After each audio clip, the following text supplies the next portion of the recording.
And welcome, welcome, welcome. This is Peter Winnick. I'm the founder and CEO at Thought Leadership Leverage, and you're joining us on the podcast today, which is Leveraging Thought Leadership. Today, my guest is Michele Leavitt, and Lori is the pivot catalyst. She has coached, consulted, and trained hundreds of leaders around the world to achieve their objectives and generate extraordinary momentum. She's a speaker. She's the founder of the Abridged Group, which offers the Aligned Momentum program and software to help managers lead. When she's not writing one of her favorite getaway locations conducive to deep thought and creativity, she's supporting orchestration of pivots, decision-making, and judgment calls for business leaders and their teams around the world.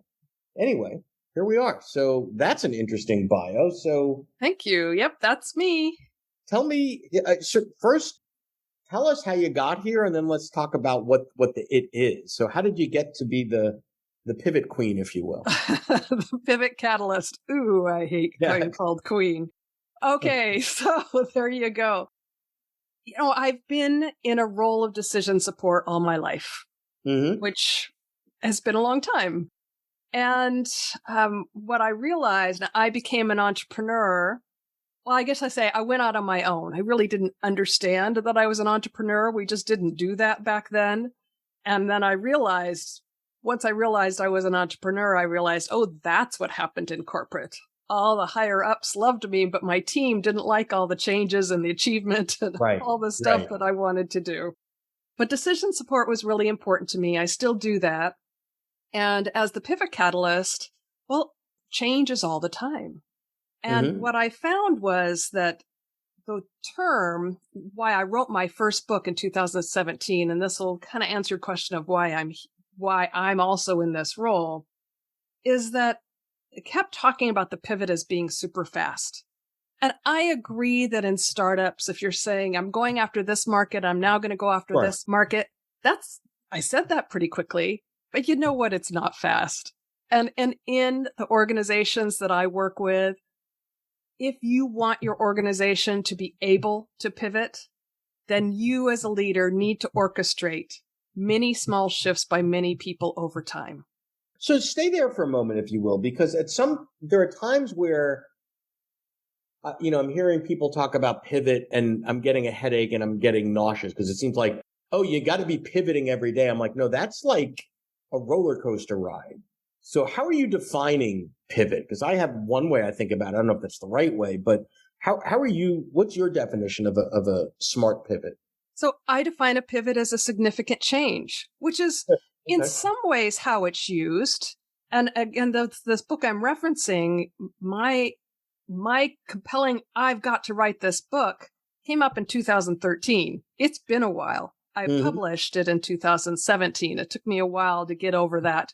Who do I think I am to be telling business leaders they have to think of it this way? And then I got over that and I sent the book as the gift it is out into the world. But it is a shift over time. It's not a project. That's the other way. That's the other way we address it. And that it is not, if you treat it as a project, you're going to have to push all over again. Right. So I think one of the variables there is time. So I think in today's, or when I'm hearing that language more frequently today, there's an implication that it's rapid, right? That a pivot has to be rapid. And I think that probably comes from the agile movement and technology and all. Like, listen, if you have limited funds and you just raised some money and you only have this much runway and it's not working, you better pivot. But to get a Fortune 500 to pivot, that's a whole different turning of a massive, massive shift. Exactly. So how would you think about pivots differently for, let's say, individuals, teams, and organizations? And so an individual pivot, or let's say that smaller shift, can be quick. I'll give you an example. People think I'm happy all the time. I'm not happy all the time. I have learned to shift my emotional state quickly, but I had to learn it over time. And that's a very simplistic example, but apply that to something that you want to have different about your life. And you haven't even pinpointed yet how you need to change, because any of us, it takes a long time. Or one of the reasons I I lead peer groups is because those things happen quicker when you have peers around you it's a safe place and they can identify your blind spots where you've said, hey, don't worry. Oh, it's because of this. And so even in yourself, it takes time. You can make small shifts toward it, but that pivot, that significant, I've shifted from this place to this place, is going to take some time. And we need to give ourselves some time and not give up. I love it. So talk for a moment, if you would, about the business model. So who's hiring you to do what? What does that look like? So typically I would say it's bucketed under two things. One category, they might call it performance management. Although I don't like that term anymore. I shift it to performance momentum because as managers, which is why in my bio it says I help managers lead. Managers do manage work. You don't manage people, you lead people. Right. And so it's really performance momentum is a system of, okay, we're managing work, but we also have a system where we're leading people. And we understand the importance of that. Those around us understand the importance of that. And we have time as managers to do that. So that's what does that look like then as an intervention? So how does it start? What's involved? Like what does that look like? Yeah, well, typically when I'm working with an organization, it's always starting with the decision makers of culture, which tend to be the senior leadership team. Okay. I'm really working on my wording to not say it starts at the top or it's at levels and et cetera, because organizations aren't necessarily hierarchies anymore. But whoever is that person or that body of people that are making decisions about the culture, typically the senior leadership team, that's where I'm starting. And they need to commit and understand that, hey, we are asking our managers to lead better. So how do we need to change in our expectations? So are those interventions you coming in as a consultant, you coming in as a coach? Are there tools? Talk about some of the business models. Okay. So one is a consulting model where I am going into an organization and working through finding out what they want. What are they going to need to do to orchestrate that change? And the framework is the same for everyone, but where people are in the cycle and in what they need most from the framework differs for every organization. The other is that classic consulting on the front end, do the diagnostic, dive in, figure out what the problems are, et cetera, identify them, talk to leadership about what you've uncovered, and then come to some sort of agreement around the interventions and the path forward. That's correct. Okay. And some of those models include software. Now, one of the things that I do is architect software. I don't code, but I will bring it in and it will power me to do better work. They might buy the software after, but it provides the more de-identified data gathering.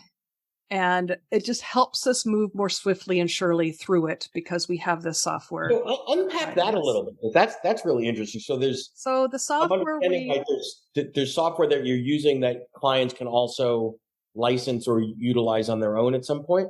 Yes, exactly. So the software that I initially did this back in 2001 it helped many healthcare organizations move through the HIPAA privacy security regulations. Okay. And it was primarily a gap assessment and closure, a discovery application, which we still have. But the difference about it was that we brought it in a way where they improved performance along the way. It wasn't just a compliance thing. If we're going to do this with your entire enterprise, let's make you better while we're doing it. Now we've evolved and we're actually just launching our software and working with a few and actually looking for a few more, I'm going to call them beta clients that will also bring us in so that we're sure we are doing this right within the organization and it's moving as smoothly as possible. We call it aligned momentum, and it is a leadership operating system. If you're enjoying this episode of Leveraging Thought Leadership, please make sure to subscribe.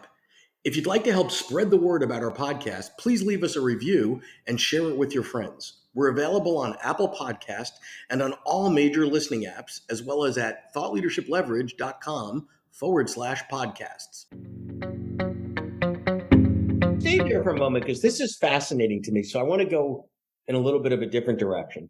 So you've got your thought leadership, you've got your IP, you've been at this quite some time.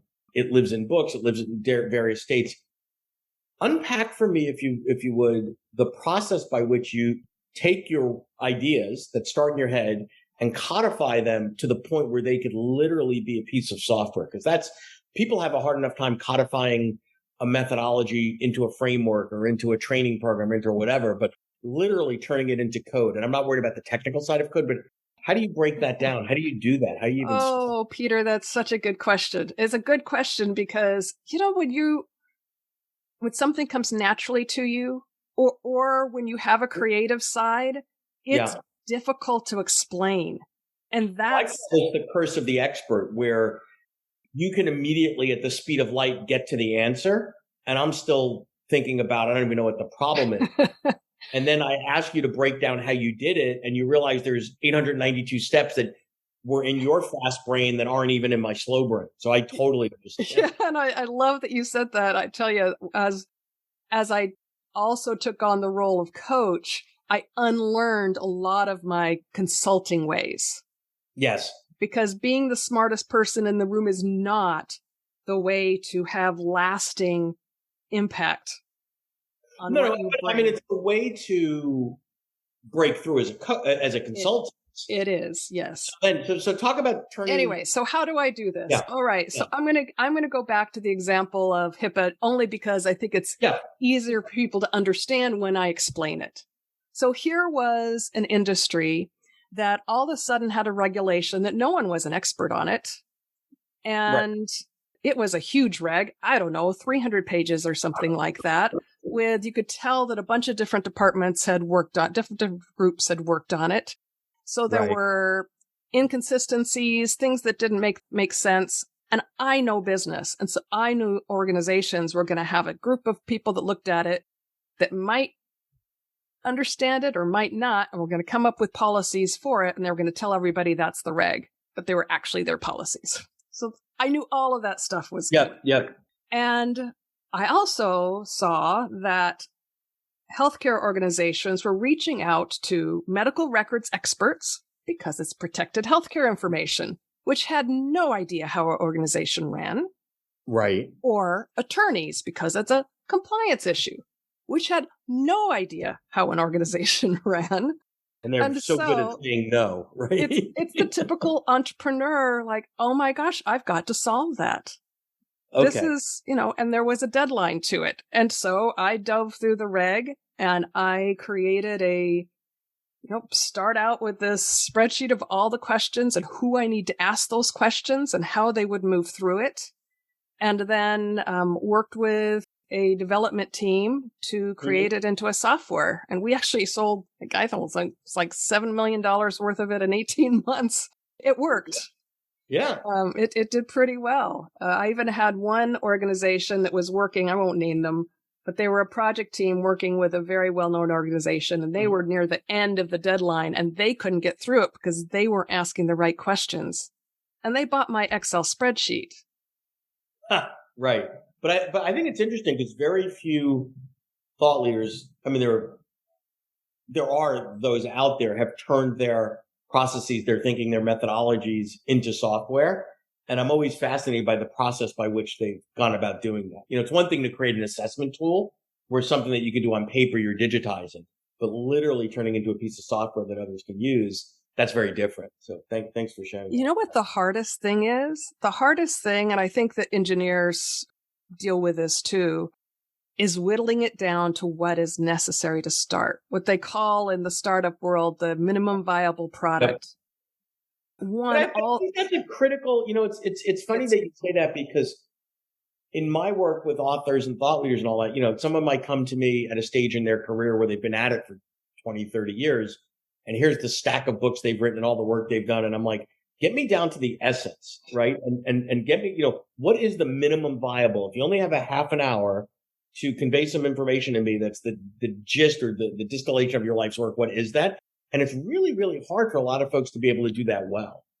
That's right. And so for Align Momentum, because I had to do so many things, we had done a balanced scorecard with large organizations, this and that. And I'm thinking, okay, I want this shift from management software to leadership software. What does it really need? If I put measurement in it, it'll be a cool thing, but it's going to look too much like management. We're not going to put that in yet, even though we're good at it and we can do it. And so that takes a tremendous amount of discipline, though, because we really had to whittle that. Oh, but this is such a good feature. And I spent millions on it. I want to use it, right? But no. So how do you find then, again, on the business side of the house, there's marketing and selling consulting, there's marketing and selling services, and then there's marketing and selling software. How are they similar and how are they different in your experience? Well, no, so I don't do marketing or selling of software tools or any of that. So these are all, I'm going to say, they're going to be bucketed as management, and I'm calling them leadership software. Okay. But so then let me rephrase the question then. How are you going about selling and marketing the things that you do as a thought leader? Okay. So with the HIPAA, my best step was becoming a national speaker, actually global, because some other countries were interested in what we were doing here with respect to privacy security. So that made me visible. Again, not a lot of experts. It wasn't a, quote, muddy market. And therefore, there were only a few of us that were speaking in a way that CEOs understood. Okay, so speaking brings the awareness. Yes. Brings client. So it's a great way, and you saw an opening in that market. So if you were to go into a different space and say, "Oh my God, there's 300 speakers talking about resilience," you might say, "Ooh, okay, that's crowded." But when you went in, you saw an open market. Yes, Align Momentum is a little bit more difficult, and I'll tell you what's the most difficult. Yes, is social media. Oh my word! You know, it's like you got to be there. And I'm not going to be dancing around. Yeah, but social, I mean, I agree with a couple of asterisks there. Mastering each platform on social media is mind blowing because the algorithms change and the best practices change. And is Clubhouse going to be here or, whatever.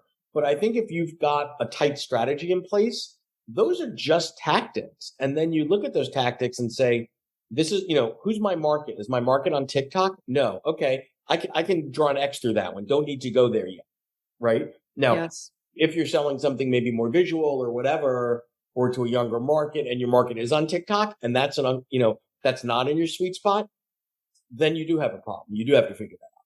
Yes. And so our strategy for Align Momentum is there are a few clients that we're going to directly, but they're primarily referral sources that are saying, we're working with this organization or we know of this organization and we really think that they would be a great one for you to work with.